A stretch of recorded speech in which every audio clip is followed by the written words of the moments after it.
Bonjour frères et sœurs, je me présente, je suis le frère Paul, prophète de notre Seigneur Jésus-Christ, prédicateur de l'Évangile. Nous étions dans l'étude d'Israël et de ce peuple, et nous avons vu plusieurs choses dans les diapositives suivantes dont je vais en faire le résumé ici. On voit que la postérité d'Abraham ne se fait pas selon le sang, parce qu'Abraham a eu plusieurs enfants, il en a eu avec Kétura, il a eu Ismaël qui avait eu sa propre descendance, et Isaac a eu plusieurs enfants. Il a eu Ésaü et il a eu Jacob. Mais on voit que la postérité d'Abraham se fait par la promesse en la foi du Dieu d'Abraham. Et c'est ce que l'apôtre Paul a comme de manière acharnée, essayé d'expliquer ça aux Juifs. Essayé de les expliquer même aux païens qui ne comprenaient pas la foi en Jésus-Christ, puisque les païens voulaient se convertir au judaïsme pour croire en Jésus, alors qu'ils n'avaient... En fait, et nous allons le voir par la suite.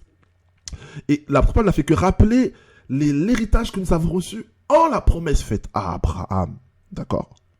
Donc, on voit la transmission généalogique là en gras entre Abraham qui est passé à Isaac, c'était lui l'enfant de la promesse, et non pas Ismaël, et non pas les enfants d'Abraham et Kétura. De Isaac qui est passé à Jacob, et non pas à Ésaü, car la Bible dit encore que j'ai haï Ésaü et j'ai aimé Jacob, Israël. Et que pour la toute première fois dans toute l'histoire de cette promesse spirituelle, elle a été transférée en Judas et en Joseph, comme il est écrit en gras ici. Il y a aussi Lévi en gras, mais ça c'est pour le ministère mosaïque. Donc le sacerdoce, comme on l'a dit, la première alliance reposait sur un sacerdoce qu'on appelle lévitique, qui était consacré comme prêtre sous Moïse. Et on verra ce qui va se passer par la suite.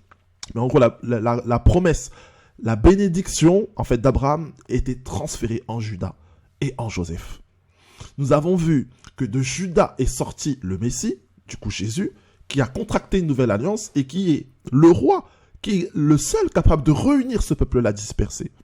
Et de Judas est sorti aussi le peuple juif. Du coup, qui sont les dispersés en fait? Comme nous l'avons démontré juste avant et que nous continuerons de le faire, les dispersés en fait d'Israël sont ceux qui reconnaissent Jésus comme étant le Messie. Ce sont ceux-là à qui Dieu, intérieurement dans leur conscience, a enseigné la Torah de manière intérieure. Nous allons le voir. Et qui se souviennent, au regard de la prédication du Messie, qu'ils appartiennent à ce peuple, divorcé, qui autrefois était divorcé, mais qui maintenant est réconcilié en Yeshua. Comme nous l'avons vu encore aussi, Joseph a eu 2 enfants, Manassé et Éphraïm, et que la bénédiction de Joseph, sous Jacob, a été transférée à Éphraïm le plus petit, et que c'est Éphraïm qui est devenu la multitude de nations. Du coup, prophétiquement, depuis Jacob déjà, il y avait séparation entre Juda et Israël, entre la Samarie et Jérusalem. Il y avait déjà séparation depuis la bénédiction, séparation qui a été manifestée, matérialisée après le règne de Salomon. C'est ce que nous avons vu dans la vidéo précédente.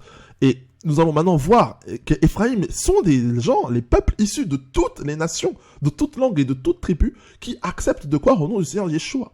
Ça veut dire quoi? Ça veut dire que quiconque est chrétien, quiconque croit au nom du Seigneur Jésus-Christ, appartient à Israël. Il ne forme pas de nouveaux peuples. Il n'y a pas 2 peuples de Dieu, comme certains l'enseignent en disant qu'il y a le peuple de Dieu qui est l'Église, ou non, et le peuple de Dieu qui est le peuple juif. Non, c'est faux. Il n'y a qu'un seul peuple de Dieu qui sera sauvé par la rédemption et en la foi en Mashiach. Alléluia. Car la foi au Messie sera la seule possibilité de salut. Et les Juifs aujourd'hui qui sont encore sous la loi, qui pratiquent encore la justification par la loi, car nous allons le voir aussi, la loi est aussi l'héritage de tous les chrétiens, mais elle ne nous justifie pas. Eh bien, accepteront Jésus-Christ et par la foi aussi seront sauvés. Donc nous continuons notre étude. J'ai déjà beaucoup résumé ce que j'avais dit, même dit au-delà. Dans Romains 10:5 et dans Deutéronome 30:11, en fait, se pose le problème du coup chrétien, se pose du coup l'utilité de la loi. Et la pensée, la fausse doctrine selon laquelle, en gros, nous sommes chrétiens, donc du coup, la loi, on n'est pas concerné par la loi, est fausse. Et du coup, en tant qu'Israélites, puisque nous sommes d'Israël, nous appartenons à ce peuple d'Israël, nous partageons alors sa destinée, nous partageons alors son histoire, parce que nous parlons d'Abraham, nous partageons alors son héritage. Et l'héritage d'Israël, c'est la loi, c'est la Torah. Alléluia. Et nous allons expliquer comment, par exemple, là j'ai pris qu'un exemple parmi d'autres, la Torah est toujours en vigueur pour les chrétiens. Comment certains, en fait, utilisent certains versets pour dire qu'en gros, les chrétiens ne doivent pas pratiquer la loi, ce qui est pour moi un non-sens. Dans Romains 10,5, il est écrit, Moïse définit ainsi la justice qui vient de la loi. Pause. Nous ne parlons pas ici de la loi. Nous parlons de la justice qui vient de la loi. La justice, c'est le fait, en gros, d'être justifié. L'homme qui mettra ces choses en pratique vivra par elles. Mais voici comment parle la justice qui vient de la foi. Pause. Nous ne parlons pas de la foi, mais nous parlons de la justice qui vient de la foi. Je fais exprès, là, je ralentis dans mes explications, parce qu'il y a des gens qui opposent loi et foi comme si, en gros, avant que Jésus ne vienne, les hommes n'avaient pas la foi. Alors que c'est faux. David était sous la loi et avait la foi. Samuel avait la foi. Tous les prophètes avaient la foi. Quelle est cette doctrine qui est d'opposer sans cesse foi et loi? Non. Mais là où il peut y avoir opposition, c'est en ce qui concerne la justification de l'âme et de l'esprit. Oui, là il y a opposition. La justice qui vient de la loi et la justice qui vient de la foi, effectivement. Et nous allons l'expliquer. La Bible dit, ne dis pas en ton cœur qui montera au ciel, c'est en faire descendre Christ. Ou qui descendra de l'abîme, c'est en faire remonter Christ d'entre les morts. Que dit-elle donc? La parole est près de toi. Je l'ai surligné, vous allez comprendre pourquoi. Dans ta bouche et dans ton cœur. Or, c'est la parole de la foi que nous prêchons. Si tu confesses de ta bouche le Seigneur Jésus et si tu crois dans ton cœur que Dieu l'a ressuscité des morts, tu seras sauvé. Amen. D'accord? Mais on voit, en fait, quand on fait un peu de recherche, qu'en fait, Romains 10,5, l'apôtre Paul n'a rien fait que de citer Deutéronome 30,11. Alors de dire que, en gros, l'apôtre Paul a dit ce verset-là pour ne pas mettre en pratique la loi est un non-sens, puisqu'il cite la loi lui-même. Il est écrit, ce commandement que je te prescris aujourd'hui n'est certainement point au-dessus de tes forces et hors de ta portée. Il n'est pas dans le ciel pour que tu dises, qui montera pour nous au ciel et nous l'ira chercher, qui nous le fera entendre afin que nous le mettions en pratique. Il n'est pas de l'autre côté de la mer pour que tu dises, qui passera par nous de l'autre côté de la mer et nous l'ira chercher, qui nous fera entendre afin que nous le mettions en pratique. C'est une chose au contraire qui est tout près de toi. Qu'est-ce qui est tout près de toi? Dans ta bouche et dans ton cœur afin que tu les mettes en pratique. Voyez-vous? La Bible dit ici dans Deutéronome que c'est le commandement. Alors que Romain dit que c'est la parole. Qu'est-ce que ça veut dire? La parole est près de toi. Qui est tout près de toi? Ça veut dire que, en fait, pour l'apôtre Paul, le commandement, c'est la parole de Dieu. Vous avez simplement à faire une lecture. C'est une chose qui est tout près de toi. Donc on nous parle du commandement dans Deutéronome 30,11. Et près de toi, l'apôtre Paul dit que c'est la parole. Or, c'est la parole de la foi que nous prêchons. Ça veut dire que c'est le commandement, mais par la foi.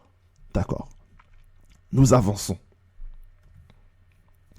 Donc, j'ai fait simplement, j'ai volontairement pris des versets du Nouveau Testament qui attestent que la loi est sainte et sacrée et que c'est l'héritage d'Israël et c'est l'héritage de tout croyant.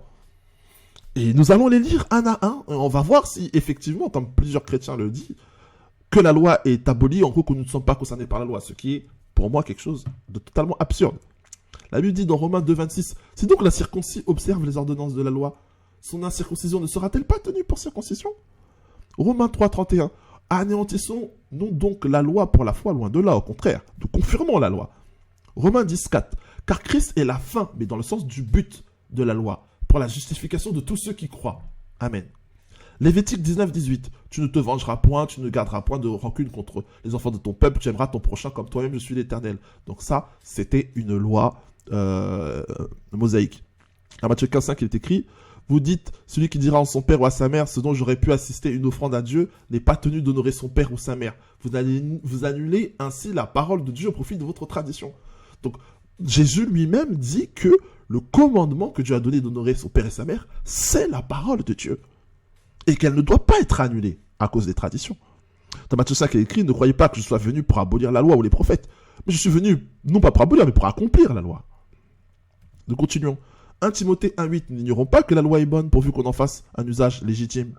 Romains 7,12, la loi donc est sainte, et le commandement est saint, juste et bon.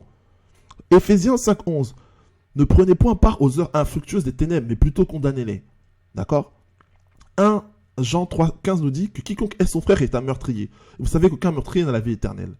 Et quand on recherche un peu dans la loi, dans Lévitique 19, il nous dit tu ne haïras point ton frère dans ton cœur. Donc on voit que 1 Jean ici a rappelé la loi à ses fidèles en disant que vous ne pouvez pas haïr. Il a rappelé la loi.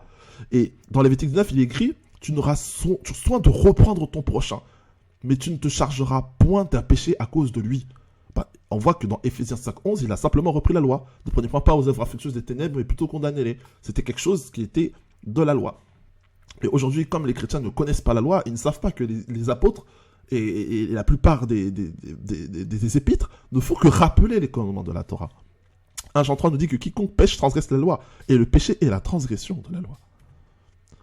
Et j'ai continué, parce que j'ai vraiment voulu donner la preuve que les apôtres ont rappelé la loi au peuple de Dieu. 1 Timothée 5, ne réprimande pas rudement le vieillard, mais exhorte-le comme un père. Dans Lévitique 19, il écrit, tu ne te lèveras devant le cheveu blanc et tu honoreras la personne du vieillard. Voyez-vous, il a rappelé la loi ici. 1 Timothée 5, 19, ne reçoit pas d'accusation contre un ancien si ce n'est par la déposition de 2 ou 3 témoins. C'est ce que l'apôtre Paul dit à Timothée. Il lui rappelle la loi, Deutéronome 19. Un seul témoin ne suffira pas contre un homme pour contester un crime ou un péché, quel qu'il soit. En fait, ne pourra s'établir que sur la déposition de 2 ou 3 témoins. Donc vous allez me dire quoi, la loi elle est abolie et que les apôtres l'ont continué à la prêcher, mais qu'est-ce que vous dites en fait? Donc Deutéronome 22, 30. Nul ne prendra la femme de son père et ne soulèvera la couverture de son père. D'accord, ça c'est la loi. Oh ben oui, c'est aboli ça, oui. 1 Corinthiens 5, on nous dit, on entend dire généralement qu'il y a parmi vous de l'impudicité, on avance, l'un de vous a la femme de son père. Un verset 5 qui nous dit qu'un tel homme soit livré à Satan pour la destruction de la chair afin que l'esprit soit sauvé au jour du Seigneur Jésus. Donc vous allez me dire que la loi elle est abolie. Là vous voyez très bien dans toutes ces citations que l'apôtre Paul et que les autres apôtres n'ont fait que rappeler la loi au peuple de Dieu. D'accord?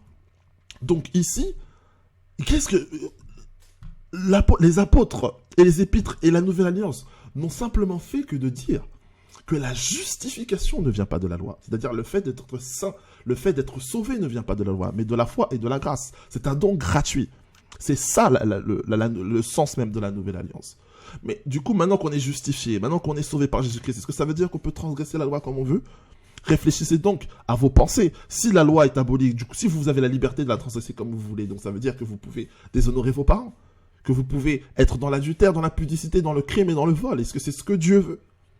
Parce que la loi n'est rien d'autre que le sens moral de Dieu. Bien entendu, Dieu ne nous a pas sauvés afin que nous puissions librement transgresser sa loi. Loin de là. C'est à cause de la transgression que le péché est rentré, que l'iniquité s'est accrue, au point même que nous étions séparés de Dieu. Si Dieu nous a réconciliés en Yeshua, ce n'est pas pour que nous continuions à transgresser, mais c'est justement pour que nous puissions marcher dans la sanctification, c'est-à-dire dans l'obéissance à sa parole. Le commandement, la loi et la parole de Dieu. Donc, c'était quoi les chrétiens de l'époque, à l'époque primitive? Qu'est-ce qu'était un chrétien? On les appelait des Notstrim en hébreu, qui signifie des Nazaréens. Dans les synagogues, on trouvait des pharisiens, des Nazaréens du coup, des Sadducéens, des Essoniens, des Samaritains, voyez-vous. Il y avait plusieurs courants dans le judaïsme. Et les chrétiens allaient dans les synagogues. Il y avait une lecture de la Torah qui se faisait, sans commentaire. Ensuite, ils discutaient et ils parlaient de la parole de Dieu. C'est comme ça qu'on voit dans Actes des Apôtres, l'apôtre Paul allait à chaque Shabbat, spéculeusement, à la synagogue, démontrant que Jésus était le Messie, le Christ. Donc, ensuite, les chrétiens ont été chassés de la synagogue, parce qu'il y a eu la montée du coup du pharisianisme, de ce mouvement-là, et du coup, ils ont commencé à faire une prière qu'on appelle la Birkat Aminim, qui est une prière de malédiction contre tous les chrétiens. Comme les chrétiens ne voulaient pas se maudire eux-mêmes, du coup, ils ont quitté les synagogues. C'est à ce moment-là qu'historiquement, ils ont quitté les synagogues. Mais initialement, dans la pensée chrétienne, il n'y avait pas de rejet pas du judaïsme, mais il n'y avait pas de rejet de sortir du peuple juif. Il n'y avait pas ça, en fait. Mais c'était que la foi chrétienne, en fait, n'était qu'un courant parmi tant d'autres dans ce peuple judéen-là. Donc, pour citer la Birkat Aminim qui vous dit, je ne vais pas tout lire, mais en gros, disparaissent rapidement de nos jours, que les Notstrim, donc c'était les chrétiens de l'époque, et les minimes aillent sur l'heure à leur perte, qu'ils soient effacés du livre de vie. Bien entendu, les chrétiens ne pouvaient pas faire cette citation, ils ne pouvaient pas se maudire eux-mêmes, ils ont quitté les synagogues. Alors, les païens qui s'étaient convertis, du moins les gens des nations, au lieu de se reconnaître comme étant faisant partie du peuple d'Israël, ils ont commencé à créer une nouvelle religion, dans lesquelles ils ont enlevé tous les rites judaïques, ils ont enlevé toutes les choses de la Bible, judéen. Alors que ce n'était pas la pensée de Dieu. Des chrétiens qui gardent le sabbat, qui observent quelques rites judaïques. On peut y voir, les chrétiens ne doivent pas judaïser en gardant le repos du Shabbat, mais travailler ce jour-là. Ils préfèrent garder le repos, si possible, le jour du Seigneur, donc le dimanche. J'ai fait un enseignement sur le dimanche, d'où ça vient. Je vous encourage à aller le voir, et vous allez voir que c'est terrible. De quelle manière l'idolâtrie est rentrée dans cette nouvelle religion qui est née au concile dans les différents conciles qui se sont succédés depuis le concile de Nicée. S'ils persistent à judaïser, qu'ils soient anathèmes auprès du Christ. Donc, les gens ont commencé à dire qu'en gros, la loi, c'était de l'histoire ancienne, et qu'en gros, si vous continuez à respecter le Shabbat, qui est quand même dans les 10 commandements, bah dans ce cas-là, vous êtes anathème, donc vous êtes maudit, vous êtes excommunié de l'Église. Vous comprenez? Donc, la place des messianiques, là, c'est-à-dire des juifs chrétiens, c'était soit, en gros, vous vous paganisez dans la nouvelle religion que nous sommes en train de créer, dans laquelle nous remplaçons Israël, alors que c'est totalement faux. On est greffé à Israël par notre foi en Jésus-Christ. On ne la remplace, on ne la substitue pas. De la même manière, les Juifs accepteront le Seigneur Messie, le Messie en leur temps. Et il n'y aura plus deux peuples, mais il n'y en aura qu'un seul. Voyez-vous? Ésaïe l'a prophétisé. La Bible dit qu'il élèvera une bannière pour les nations. Il rassemblera les exilés d'Israël. Il recueillera les dispersés de Juda. Des 4 extrémités de la terre. La jalousie d'Israël disparaîtra.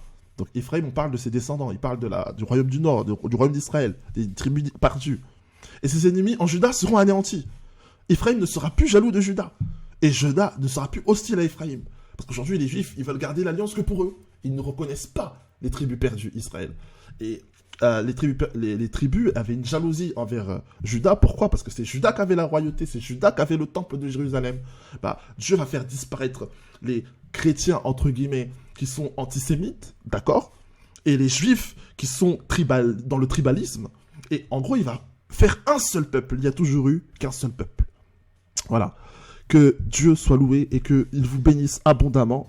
Vraiment, si vous avez des questions, n'hésitez pas. J'ai essayé d'apporter toute la connaissance que j'avais des Écritures afin de vraiment chaque chrétien puisse être conscient de l'héritage qu'il a reçu en Yeshua, Jésus-Christ. Nous sommes les descendants d'Abraham, nous sommes Israël. Nous avons pour héritage la Torah. La Torah ne justifie pas, non, c'est pas parce que tu ne mens pas, c'est parce que tu es une bonne personne que tu vas être sauvé, non. Nous sommes sauvés uniquement parce que nous avons cru par grâce au nom du Seigneur Yeshua. Mais ça ne nous donne pas le droit de transgresser la Torah et les lois de Dieu. Vous comprenez l'équilibre qu'il y a. Donc nous, qui sommes issus de la grâce, issus de toutes les nations, nous devons aspirer à la Torah, marcher dans la sanctification. Et maintenant, ceux qui sont juifs, ceux qui ont gardé en fait, qui ne sont pas tombés dans le monde, les juifs qui sont revenus en terre promise, qui sont dans la Torah, maintenant, eux, ils doivent aspirer à la foi, au salut par la foi en Yeshua. Voyez-vous? C'est comme si c'était 2 nations qui s'étaient divisées, qui marchent dans 2 directions opposées et qui doivent se rassembler en un seul peuple pour former Israël, le peuple de Dieu. Que Dieu vous bénisse, qu'il vous accompagne et que la grâce soit avec nous au nom du Seigneur Jésus-Christ. Amen.